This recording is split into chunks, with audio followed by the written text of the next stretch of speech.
Abhinandu family vlog. Abhinandu family വ്ലോഗാണ് നമ്മുടെ വിഷയമെന്ന്. Actually ഞാൻ ഈ വിഷയം എടുക്കാനുള്ള കാരണം കുറേ പേര് വന്ന് എനിക്ക് കമൻറ്റിൽ ഇട്ടിരുന്നു, നിങ്ങൾ ഇതൊന്ന് റിയാക്ട് ചെയ്യുമോ ഇല്ലയോ എന്ന് ചോദിച്ചുകൊണ്ട്. അതുകൊണ്ട് മാത്രമാണ്, അല്ലാതെ ഞാൻ ഇവരുടെ ഒരു ഡെയിലി വ്ലോഗറല്ല. പ്രത്യേകിച്ച് ഈ ഫാമിലി വ്ലോഗൊക്കെ ഞാൻ കുട്ടികളൊക്കെ ഉണ്ടെങ്കിൽ കുറച്ച് ഇൻട്രസ്റ്റോടെ കാണുന്നതിനപ്പുറം വേറെ ഒന്നും കാണാൻ അങ്ങനെ പോകാറില്ല. അതിൻ്റെ റീസൺ മറ്റൊന്നുമല്ല, നമ്മളൊക്കെ ഡെയിലി ചെയ്യുന്ന കാര്യങ്ങൾ തന്നെ അവർ ചെയ്യുന്നു.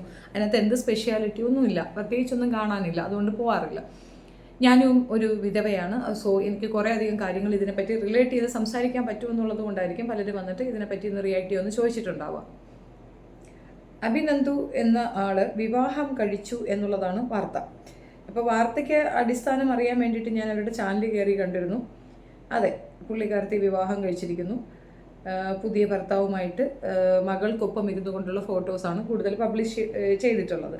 മകനെ കാണാനില്ല, മകൻ പെർമിഷൻ ഇല്ല എന്നുള്ള കമൻസ് ഒക്കെ അതിനകത്ത് കാണുന്നുണ്ട്. അപ്പോൾ ആകെ മൊത്തത്തിൽ പുതിയ ആളുമായിട്ട് പുള്ളിക്കാരത്തി സെറ്റായി. ഇതിൽ നമുക്ക് ഒരു ബുദ്ധിമുട്ട് തോന്നുന്ന ഒരു ഭാഗം എന്തെന്ന് പറഞ്ഞു കഴിഞ്ഞാൽ, ഭർത്താവ് മരണപ്പെട്ടിട്ട് 3 മാസം എന്തോ ആയിട്ടുള്ളൂ. ആ 3 മാസത്തിൽ മറ്റൊരു വിവാഹം കഴിച്ചു എന്നുള്ളതാണ് ഇവർക്കെതിരെ അവിടെയുള്ളവരൊക്കെ പറയുന്ന, അല്ലെങ്കിൽ കമൻസിൽ കൂടെ തന്നെ കുറേ അധികം പേര് പറയുന്ന ഒരു ബുദ്ധിമുട്ട്. സ്വാഭാവികമായിട്ട് ആളുകൾക്ക് അത് ഉൾക്കൊള്ളാൻ ബുദ്ധിമുട്ടുണ്ട്. പേഴ്സണലി എനിക്ക് ബുദ്ധിമുട്ടുണ്ട്. പിന്നെ ഒരു അസൂയയുമുണ്ട്. കാരണം 3 മാസത്തിലൊക്കെ അവർക്കിങ്ങനെ മാറി ചിന്തിക്കാൻ സാധിക്കുക എന്ന് പറഞ്ഞു കഴിഞ്ഞാൽ നമ്മളൊക്കെ ഒന്നുമല്ല കേട്ടോ. നമ്മളെ കൊണ്ടൊന്നും പറ്റത്തില്ല, എന്നെ കൊണ്ട് പറ്റത്തില്ല. ഞാൻ ഭർത്താവ് മരണപ്പെട്ടതിനോടനുബന്ധിച്ചിട്ട് ബുദ്ധിമുട്ട് അനുഭവിക്കുന്ന ഒരു വ്യക്തിയാണ്. അതായത് ഒരു സൈഡൊക്കെ തളർന്നു പോയി ആകെ നശകുശയായ ഒരു ഇതാണ് എനിക്ക് പറയാനുള്ളത്, ഒരു ഹിസ്റ്ററിയാണ് എനിക്ക് പറയാനുള്ളത്. ആകെ മൊത്തത്തിൽ ഈ വിധവകൾ എന്ന് പറയുമ്പോൾ എല്ലാവരും ഉൾക്കൊള്ളുന്നത് കണക്ക് അവരുടെ ഭർത്താവ് നഷ്ടപ്പെട്ടു പോയ ഒരു പാവം ഒറ്റയ്ക്കാണ്, അവർക്ക് പെട്ടെന്നൊരു കൂട്ട് വേണം എന്നുള്ളതല്ല. നമ്മൾ അതിൽ നിന്ന് ഓവർകം ചെയ്യാൻ കുറച്ച് സമയമെടുക്കും. ഇന്നലെ വരെ നമുക്കൊപ്പം ഉണ്ടായിരുന്ന ഒരു വ്യക്തി പെട്ടെന്നൊരു അപ്രത്യക്ഷമാവുകയാണ്. എല്ലാത്തിനും എന്തിനും ഇപ്പോൾ ഭാര്യാഭർത്തൃ ബന്ധം അത് പ്രോപ്പറാണെങ്കിൽ അവർ അങ്ങോട്ടും ഇങ്ങോട്ടും അത്രത്തോളം ഇൻറ്റിമേറ്റ് ആയിരിക്കുമല്ലോ. ഞാനൊക്കെ 1 ഹവർ ഇടവിട്ട് പുള്ളിയുടെ സൗണ്ട് കേട്ടില്ലെങ്കിൽ പേടി വരുന്ന ഒരാളായിരുന്നു. 1 മണിക്കൂറിനുള്ളിൽ പുള്ളി വിളിച്ചിട്ടില്ല, ചില അങ്ങോട്ട് വിളിച്ചിട്ട് എവിടെ പോയി എന്തായി, എന്നാ ഫുഡ് കഴിച്ചോ ഇല്ലയോ, ഇങ്ങനെ കുറേ ക്യൂറിയസ് ആയിരുന്നു. അത്രയ്ക്ക് ഇൻറ്റിമേറ്റ് ആയതുകൊണ്ടായിരിക്കും പുള്ളി മരണപ്പെട്ടപ്പോൾ എനിക്കൊരു സൈഡ് കൊണ്ട് അങ്ങ് തളർന്നു പോയത്. അപ്പം ഇതേപോലെ ഒത്തിരി പേര് അനുഭവിക്കുന്നുണ്ട്, നമുക്കിടയിൽ ഒരുപാട് പേര് അങ്ങനെ ഉണ്ടാവാം. അപ്പോൾ ഭർത്താവ് മരണപ്പെട്ടതിനോട് അനുബന്ധിച്ചിട്ട് പിന്നെ നമ്മൾ പാലിക്കേണ്ട ചില ഒരു അലിഖിത നിയമങ്ങളുണ്ട്. ഇന്നതേ പറ്റുള്ളൂ, ഇന്ന ഡ്രസ്സേ പറ്റുള്ളൂ, ഇന്ന രീതിയിലേ മേക്കപ്പ് ചെയ്യാവുള്ളൂ, ആരെ കാണിക്കാനാണ് എന്നൊക്കെ. ഒരു പരിധി വരെ അതൊരു സ്ത്രീകൾക്ക് മാത്രം മനസ്സിലാവുന്ന ഒരു സൈക്കോളജിയാണ്. ഇപ്പോൾ പണ്ട് കാലഘട്ടങ്ങളിൽ നിങ്ങൾ കണ്ടിട്ടുണ്ടല്ലോ, വിധവകൾ എന്ന് പറയുമ്പോൾ തലമുണ്ടനം ചെയ്തിട്ടാണ് ഈ നമ്മുടെ നമ്പൂതിരി സമുദായത്തിൽ അങ്ങനെയാണ്. തലമുണ്ടനം അങ്ങ് ചെയ്തോളൂ. എത്ര പ്രായം ചെറുതാണെങ്കിലും മറ്റൊരു വിവാഹത്തിനെ പറ്റി അവർക്ക് ചിന്തിക്കാൻ പോലും പറ്റത്തില്ല. റീസെൻ്റ്ലിയാണ് സമരത്തിൽ കൂടെയും മറ്റുമൊക്കെ അതിനൊരു വിട്ടുവീഴ്ച ഉണ്ടായിട്ടുള്ളത്. പിന്നെ അതിൽ ഒരാളല്ലല്ലോ, 1ൽ കൂടുതൽ ഭാര്യമാരുള്ളത് കൊണ്ട് അതിലൊരാളാണ് പിന്നെ ഇങ്ങനെ ചെയ്യുന്നത്. അപ്പോൾ പിന്നെ അവർക്ക് മറ്റൊരു വിവാഹത്തിന് ചിന്തിക്കുന്നതിൽ ടെൻഷനൊന്നുമില്ല. ഇത് ഒരേ ആൾ, 2 കുട്ടികളുടെ അച്ഛൻ, 3 മാസം പോലും തികയുന്നില്ല. അപ്പം ഞാൻ അവരുടെ ടൈം ലൈൻ കയറി നോക്കി, വളരെ ചെറിയ ഗ്യാപ്പേ അവർ ഇട്ടിട്ടുള്ളൂ. 1 മാസം എന്തോ മാത്രമാണ് അവർ വീഡിയോ ഇടാതെ ഉള്ളത്. ബാക്കി എല്ലാം ഒരു വീഡിയോ കോൺസ്റ്റൻ്റ്ലി വീഡിയോ ഇങ്ങനെ ഇട്ടുകൊണ്ടിരിക്കുകയാണ്. അപ്പോൾ ഉണ്ണിവാവ വ്ളോഗ്സ് ഇതുപോലെ തന്നെയായിരുന്നു. അദ്ദേഹം മരിച്ചു നിൽക്കുന്നു എന്ന് പറഞ്ഞപ്പോൾ അതിനെ ചുറ്റി പിന്നെ അങ്ങ് വീഡിയോസ് തന്നെ അവർ സ്റ്റോപ്പ് ചെയ്തിട്ടില്ല. പക്ഷേ അവർ മറ്റൊരു വിവാഹമൊന്നും കഴിച്ചിട്ടില്ല. ഇത് ഒരു പടി കൂടെ പോയിട്ട് പുള്ളിക്കാരത്തി വിവാഹം കൂടെ കഴിച്ചിട്ടിരിക്കുകയാണ്. പിന്നെ ഇതിനകത്ത് കുറേ എക്സ്പ്ലനേഷൻ പുള്ളിക്കാരത്തി കൊടുക്കുന്നുണ്ട്. പുള്ളിയെ എനിക്ക് നേരത്തെ പരിചയമില്ലായിരുന്നു. ഈ 3 മാസത്തിൽ പുള്ളി പരിചയപ്പെട്ട് പുള്ളി വന്ന് പുള്ളി ജീവിതം കൊടുക്കാമെന്ന് പറഞ്ഞു, അവരുടെയും കുഞ്ഞുങ്ങളെ നോക്കിക്കൊള്ളാം എന്ന് പറഞ്ഞു. അങ്ങനെ ഞാൻ വിവാഹം കഴിക്കുകയായിരുന്നു, ഞാൻ ഒറ്റപ്പെട്ടു പോയി, ആ ഒറ്റപ്പെടൽ മാറാൻ വേണ്ടിയിട്ടാണ് ഞാൻ ഈ വിവാഹത്തിന് സമ്മതിച്ചത് എന്നൊക്കെയാണ് പുള്ളിക്കാരത്തിയുടെ എക്സ്പ്ലനേഷൻ. കൺവിൻസിങ് ആണ് അല്ലേ? നമുക്ക് കൺവിൻസിങ് ആണ്. എനിക്കും കൺവിൻസിങ് ആണ്. ഒറ്റപ്പെടൽ ഒരു ഭീകരമായ ഒരു അവസ്ഥ തന്നെയാണ്. അപ്പോൾ ഈ 2 കുഞ്ഞുങ്ങളില്ലേ, 2 കുട്ടികൾ ഇട്ടിട്ട് ഓടിയോ? 2 കുട്ടികളുള്ള ഒരു അമ്മയ്ക്ക് ഒറ്റപ്പെടൽ വന്നോ? അതങ്ങനെ പെട്ടെന്ന്, അതും 3 മാസത്തിനുള്ളിൽ എല്ലാം കൂടെ അങ്ങോട്ട് ടാലി ആകുന്നില്ല എന്നുള്ളതാണ് വസ്തുത. വിശ്വസിക്കാൻ ബുദ്ധിമുട്ടുണ്ട് എന്നാണ് ഞാൻ പറഞ്ഞതിൻ്റെ അർത്ഥം. ഇതിനകത്ത് എന്തെങ്കിലും കുൽസിതമുണ്ടോ, ഇനി വേറെന്തെങ്കിലും ആണോ എന്നൊക്കെ ചോദിച്ചു കഴിഞ്ഞാൽ തൊലിക്കട്ടി അപാരം കേട്ടോ. കാണ്ടാമൃഗം സല്യൂട്ട് അടിക്കും. കാണ്ടാമൃഗത്തിന് നിങ്ങൾക്കും തമ്മിലൊരു കോമ്പറ്റീഷൻ വെച്ചാൽ കാണ്ടാമൃഗം തോറ്റ് തുന്നം പാടും എന്നുള്ളതാണ്.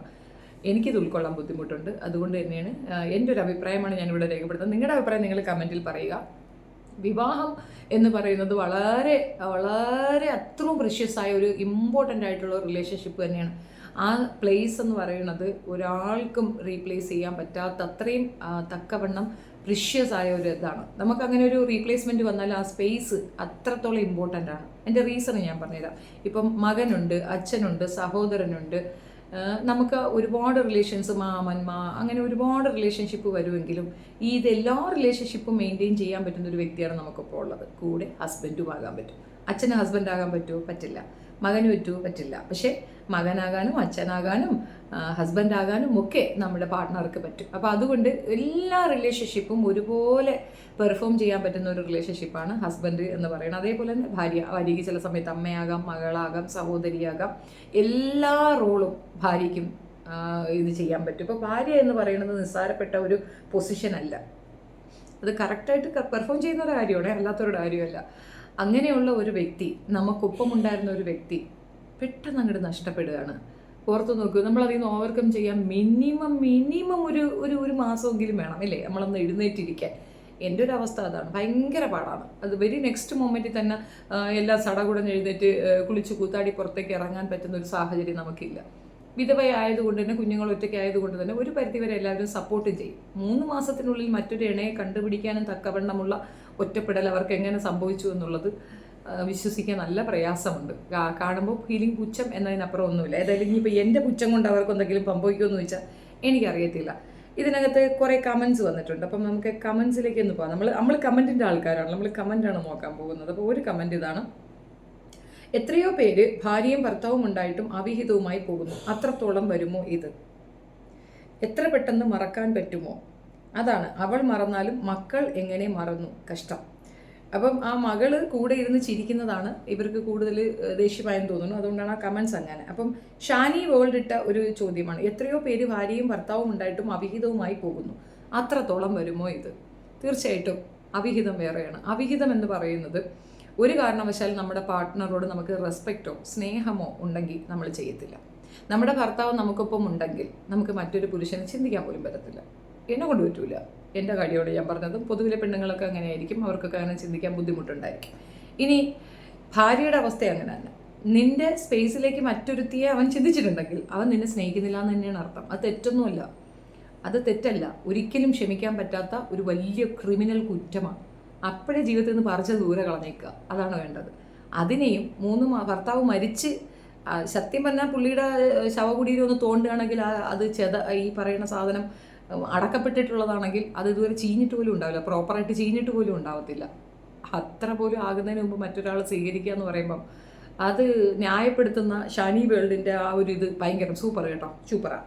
അടുത്തൊരു കമൻറ്റ് ജയശ്രീയുടേതാണ്: സത്യമാണ്, കല്യാണം കഴിക്കുന്നത് തെറ്റല്ല, ഒരു കൂട്ട് നല്ലത് തന്നെയാണ്. അത് ഇത്ര പെട്ടെന്നായതാണ് ഉൾക്കൊള്ളാൻ പറ്റാത്തത്. എങ്ങനെ കഴിഞ്ഞു അവൾക്ക്? അതും സ്നേഹിച്ച് കെട്ടിയതാണ്. അവൻ വീട്ടുകാർക്ക് ഇഷ്ടമില്ലാതെ കെട്ടി, പൊന്നുപോലെ നോക്കി എന്നൊക്കെ പറഞ്ഞിരുന്നു.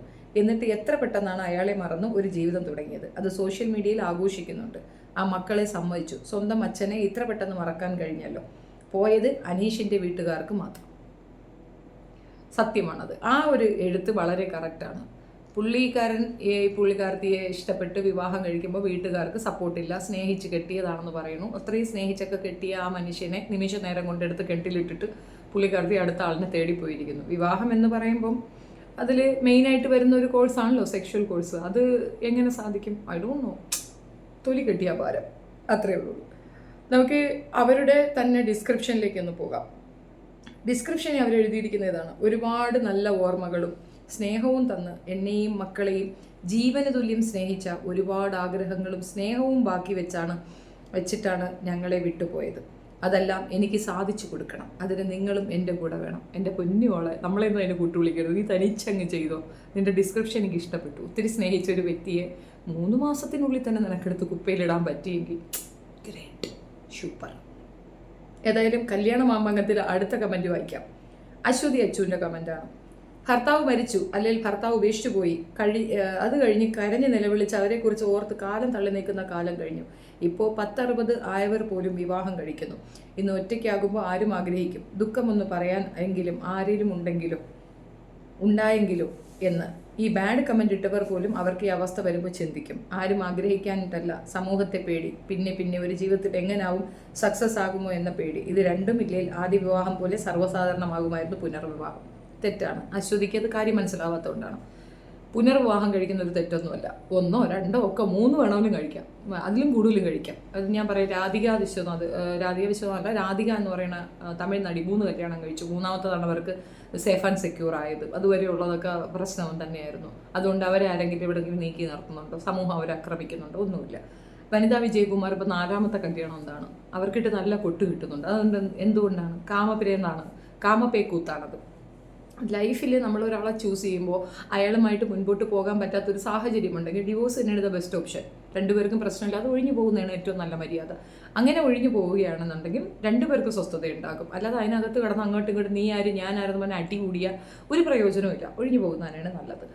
എന്നിട്ട് മറ്റൊരു വിവാഹം കഴിക്കുന്ന ഒരു തെറ്റുമില്ല. അതേസമയം ഇയാൾ പോയ ഉടനെ അടുത്ത ആളെ ചേടുന്നത് കുത്തിക്കഴപ്പുകൊണ്ട് മാത്രമാണ്. അത് സിൻസിയറായിട്ടുള്ള ഒരു സ്നേഹമാണെങ്കിൽ അങ്ങനെ തോന്നുക പോലുമില്ല. പുനർവിവാഹം എന്ന് പറയുന്നത് ശരിക്കും ആലോചിച്ച് ചെയ്യേണ്ട ഒരു കാര്യമാണ്. നമ്മളുടെ വിവാഹം കൊണ്ട് ബാധിക്കപ്പെടുന്നത് 2 കുഞ്ഞുങ്ങൾക്കാണ്. നമ്മൾ ഭാര്യ എന്ന ഉത്തരവാദിത്തത്തിനേക്കാൾ ഉപരി ഒരു ഗ്രേറ്റ് റെസ്പോൺസിബിലിറ്റിയാണ് മക്കൾ. അമ്മ എന്ന് പറയുന്നത് ഒരു ചെറിയ ഉത്തരവാദിത്വമൊന്നുമില്ല. ഈ കുഞ്ഞുങ്ങളെ പ്രസവിക്കുമ്പോഴത്തേക്കൊന്നും ഇത് ആർക്കും മനസ്സിലാവത്തില്ല. കൺസീവ് ആകുന്ന ഒരു ഭയങ്കര സംഭവമാണെന്ന് പറയും. നിങ്ങൾക്കറിയാമോ, അത് ഏറ്റവും വലിയ ഉത്തരവാദിത്തമാണ്. തലയിലേക്ക് വന്ന് വീഴുന്ന വലിയൊരു ഇടിയാണ് ഈ കുഞ്ഞ് ഉണ്ടാവുക എന്ന് പറയുന്നത്. ഈ കുഞ്ഞ് ജനിച്ചിടം തൊട്ട് ആ കുട്ടി അല്ല, നമ്മൾ മരിക്കുന്നിടം വരെ ഈ കുഞ്ഞിന് എന്ത് സംഭവിച്ചാലും നമ്മളെ അത് ബാധിക്കും. നമ്മളൊക്കെ താങ്ങാനാകത്തില്ല. അതാണ് മാതൃത്വം എന്ന് പറയുന്നത്. ആ 2 കുട്ടികളുടെ ലൈഫിനെ പറ്റി ചെറിയ ബോധമെങ്കിലും ഉണ്ടെങ്കിൽ ഈ തള്ള ഈ പരിപാടി ചെയ്യത്തില്ല എന്നുള്ളതാണ് എനിക്ക് മനസ്സിലായ കാര്യം. അപ്പം അശ്വതി പറഞ്ഞത് റിജക്റ്റ്. അടുത്ത കമൻറ്റ് മിനി മണിലാലിൻ്റെ കമൻറ്റാണ്. അനീഷ് ഏട്ടനെ ഇത്ര പെട്ടെന്ന് മറന്നുപോയല്ലോ മോളെ. ഒരു ബന്ധം പോലും ഇല്ലാത്ത ഞങ്ങൾക്ക് ഇപ്പോഴും നിങ്ങളുടെ വീഡിയോസ് കാണുമ്പോൾ മനസ്സിലൊരു വിങ്ങല. നിങ്ങൾ നേരത്തെ വല്ല സ്നേഹത്തിൽ ആയിരുന്നോ? എത്ര പെട്ടെന്ന് വിവാഹം കഴിക്കാൻ അനീഷ് പോകാൻ നോക്കിയിരുന്നത് പോലെയുണ്ട്. നമിച്ചു. എന്നാലും ഇത് ശരിയല്ല. അങ്ങനെ തുടങ്ങി കമൻസിൻ്റെ ഒരു ബഹളമാണ് അവരുടെ ടൈം ലൈൻ മുഴുക്കെ. ഭയങ്കര ബാഡ് കമൻസ് ആണ്. കുറേയൊക്കെ അവർ ഡിലീറ്റ് ചെയ്തു. കാരണം ഞാൻ ഇന്നലെ പോയി നോക്കുമ്പോഴത്തേക്കും കമൻസ് ഉണ്ട്, ഇന്ന് ആ കമൻസ് ഒന്നുമില്ല. അപ്പോൾ കുറേയൊക്കെ അവർ ഡിലീറ്റ് ചെയ്യുന്നുണ്ട്. പക്ഷെ കോൺസ്റ്റൻ്റ്ലി ആളുകൾ അവർക്ക് കമൻറ്റ് ഇട്ടുകൊണ്ടിരിക്കുകയാണ്. അവർ ചെയ്ത് ശരിയോ തെറ്റോ എന്നുള്ളതിൽ എനിക്കൊരൊറ്റ അഭിപ്രായമുള്ളൂ, തെറ്റെന്ന് തന്നെയാണ്. അത് ഉൾക്കൊള്ളാൻ എനിക്ക് പേഴ്സണലി ബുദ്ധിമുട്ടുണ്ട്. ഈ ഒരു വിഷയത്തിൽ ഈ സ്ത്രീ കളവാണ് പറയുന്നത്. അവർക്ക് ഇവരുമായിട്ട് ബന്ധമില്ല എന്നുള്ളതൊക്കെ ചുമ്മാതെയാണ്. 3 മാസം കൊണ്ടൊന്നും പരിചയപ്പെട്ട ആളൊന്നുമല്ല, മുമ്പേ സെറ്റപ്പായിരുന്നു. 2ാമത്തെ കാര്യം ഉറപ്പിച്ച് പറയാവുന്ന കാര്യമാണ്, അയാൾ മരിക്കാൻ കാത്തിരിക്കുകയായിരുന്നു. ഇനി അയാളെ തല്ലിക്കൊന്നതാണോ, അയാളെ മനഃപൂർവ്വം അയാൾ പോയി ആത്മഹത്യ ചെയ്തതാണെന്നൊക്കെ അന്വേഷിക്കേണ്ടത് പോലീസിൻ്റെ ഉത്തരവാദിത്തമാണ്. ശരിക്കും എന്താണ് നടന്നതെന്നൊന്ന് അന്വേഷിക്കണം. ഈ സ്ത്രീയെ വിശ്വസിക്കരുത് എന്നുള്ളതാണ്. ആ കുട്ടികൾ സേഫ് അല്ല ഇവരുടെ ഹാൻഡിലെന്ന് ഞാൻ പറയും. എനിക്ക് അങ്ങനെയാണ് തോന്നിയത്. അതേപോലെ ഇപ്പം കെട്ടി കൂടെ വന്ന കോന്ത, നിന്റെ കാര്യം ഇത്രയൊക്കെ ഉള്ളൂ. നീ നാളെ എന്തെങ്കിലും ആയാലും അവൾ അടുത്ത ദിവസം കിട്ടും. അതാണ് ആറ്റിറ്റ്യൂഡ്. അത്രയും എനിക്ക് അതിനകത്ത് പറയാനുള്ളൂ. ഇനി അടുത്തൊരു വിഷയം എന്തെന്ന് പറഞ്ഞു കഴിഞ്ഞാൽ, പുള്ളിക്കാരൻ മരണപ്പെട്ട ഉടനെ മറ്റൊന്ന് ചിന്തിക്കുന്നതിന്, അതായത് ഒരു കൂട്ട് അല്ലെങ്കിൽ ഫിനാൻഷ്യൽ കണ്ടീഷൻ. ഒരു ചാനൽ നടത്തുന്നത് എനിക്കറിയാം എൻ്റെ റവന്യൂ എത്രയാണ്. അത്യാവശ്യം നല്ല വ്യൂ ഉള്ള ഒരു ചാനൽ തന്നെയാണ് അവരുടെ. 90K ഒക്കെ ഉണ്ട് സബ്. അപ്പം ഓൾമോസ്റ്റ് നല്ലൊരു എമൗണ്ട് മാസം കിട്ടും. നമ്മുടെ നാട്ടിലൊരു 20 രൂപയൊക്കെ ഉണ്ടെങ്കിൽ, സ്വന്തം വീടൊക്കെ ഉണ്ടെങ്കിൽ അന്തസ്സായിട്ട് ജീവിച്ചു പോകാം, കടങ്ങളൊന്നുമില്ല എങ്കിൽ. അപ്പോൾ ഇത് അതിനേക്കാൾ കൂടുതൽ കിട്ടുമെന്നുള്ളത് എനിക്ക് ഉറപ്പിച്ച് പറയാൻ പറ്റും. 100K സബ്ബൊക്കെ ഉള്ള ഒരു ഫാമിലി വ്ളോഗിന് നല്ല തുക കിട്ടും എന്നുള്ളത് ഉറപ്പാണ്. നല്ല വീഡിയോസൊക്കെ കിട്ടും. ഒരു പക്ഷേ ഭർത്താവ് മരിച്ചതിനെ പറ്റിയൊക്കെ ഒരു വായ്ത്താളമൊക്കെ ഇരുന്ന് അടിച്ചിരുന്നെങ്കിൽ കുറച്ചുകൂടെയൊക്കെ കിട്ടുമായിരുന്നു. അപ്പോൾ ഇത് വിഷയം അതൊന്നുമല്ല, കുത്തിക്കഴപ്പാണ്, വേറെ ഒന്നുമല്ല. എൻ്റെ ഒരു അഭിപ്രായത്തിൽ അതാണ്. നിങ്ങളുടെ അഭിപ്രായം എന്താണെന്ന് വെച്ചാൽ കമൻറ്റിൽ പറയുക. തുടരും, കാരണം ഇത് തുടരും എന്നാണ് എൻ്റെ മനസ്സ് പറയുന്നത്. അപ്പം നമുക്കിത് തുടരും എന്നുള്ളതാണ്. ഇത് ഒരിക്കലും ഉൾക്കൊള്ളാൻ പറ്റുന്ന ഒരു കാര്യമല്ല. പിന്നെ അവരുടെ ലൈഫ്, അവർക്ക് വിവാഹം കഴിക്കാം, വിവാഹത്തോടനുബന്ധിച്ച് കിടക്കാം. പക്ഷെ അത് ജനറലൈസ് ചെയ്ത് ഞങ്ങളും കൂടെ അതങ്ങോട്ട് ഉൾക്കൊള്ളണം, ഞങ്ങളും കൂടെ സപ്പോർട്ട് ചെയ്യണമെന്നൊക്കെ എഴുതിയിട്ടത് ഒരുതരം ബാക്കിയുള്ളൊരു മന്ദബുദ്ധിയാണെന്നുള്ള തെറ്റിദ്ധാരണ ഉണ്ടായിരിക്കും. എന്തായാലും കൊള്ളാം കേട്ടോ, സൂപ്പർ. അറ്റ്ലീസ്റ്റ് ഇതൊന്ന് ഹൈഡ് ചെയ്ത് വെക്കാമായിരുന്നു, രഹസ്യമാക്കി വെക്കാമായിരുന്നു. മിനിമം ഒരു 6 മന്ത് കൊടുക്കാമായിരുന്നു. 6 മന്ത് ഇനഫാണ്. 6 മാസമൊക്കെ നമുക്കൊന്ന് അഡ്ജസ്റ്റ് ചെയ്തിട്ട് 3 മാസമൊക്കെ ഇടി വില പോലും കഴിഞ്ഞ് കാണത്തില്ലല്ലോ. സാധാരണ ഈ ഹിന്ദു കമ്മ്യൂണിറ്റിയിൽ ഒരു ഇതെന്തെന്ന് പറഞ്ഞു കഴിഞ്ഞാൽ 1 ഇയർ അവർ ഫങ്ഷൻ പോലും വയ്ക്കത്തില്ല. ഭർത്താവെന്നല്ല, ആ വീട്ടിലൊരു മരണം നടന്നു കഴിഞ്ഞാൽ 1 വർഷത്തേക്ക് മറ്റ് ഒരു ഫംഗ്ഷനും അവർ നടത്തത്തില്ല. ഓണം ആഘോഷിക്കത്തില്ല, എന്ത് ഫംഗ്ഷനും അവർ ആഘോഷിക്കത്തില്ല. അങ്ങനെയുള്ള ഒരു കമ്മ്യൂണിറ്റിയിൽ ജനിച്ച്, അതും അമ്പലത്തിനകത്ത് തന്നെ 3-ാം മാസത്തിൽ മറ്റൊരാൾക്ക് ഭയങ്കര സൂപ്പറാണ്.